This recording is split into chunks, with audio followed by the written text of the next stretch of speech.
few years ago, there's a man called Daniel Amen, and he looks at brain scans. And I went to the Amen clinic just to find out about how to optimize the brain performance, my brain performance. And one of the things that I wanted to find out was, more about like, how does my brain fire? I wanted to see a brain SPECT, a picture of my brain.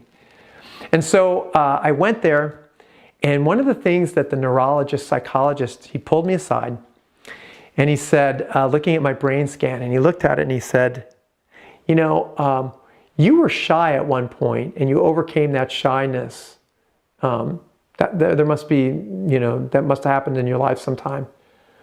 And I was like, what? I mean, he just was looking at a brain scan and he could see that. And I said, yes, I was painfully shy in grade school and high school.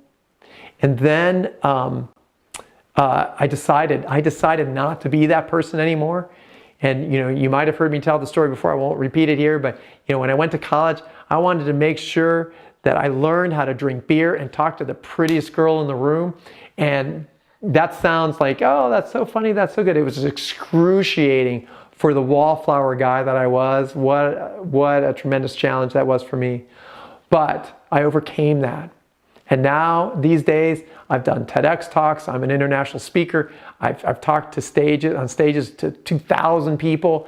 And it doesn't bother me so much.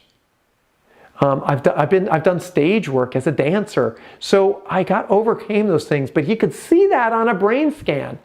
I was like, wow, that's so amazing. And then he looked at my scores and he said, your resilience scores are off the chart. I've never seen any as high as yours. And I'm not trying to say that to brag at all. I'm just trying to say, I think there's ways that we can bounce back from things. Resilience is being able to change our story. And I think I did that for myself. And I know if you've got a story in your head about who you are or how you are, maybe part of this is resilience, is like changing the story in your head. So that's my story about resilience. And I look at resilience as a competency. It's something, it's a muscle that we build. And when we face challenge and adversity, it helps us build that resilience. And in some ways, sure, we take on challenges and stuff like that, but some really high performers, they seek the challenges. They seek adversity. When they get too comfortable in their skin, they step out and they go like, I need to create a level of discomfort because my resilience is going down.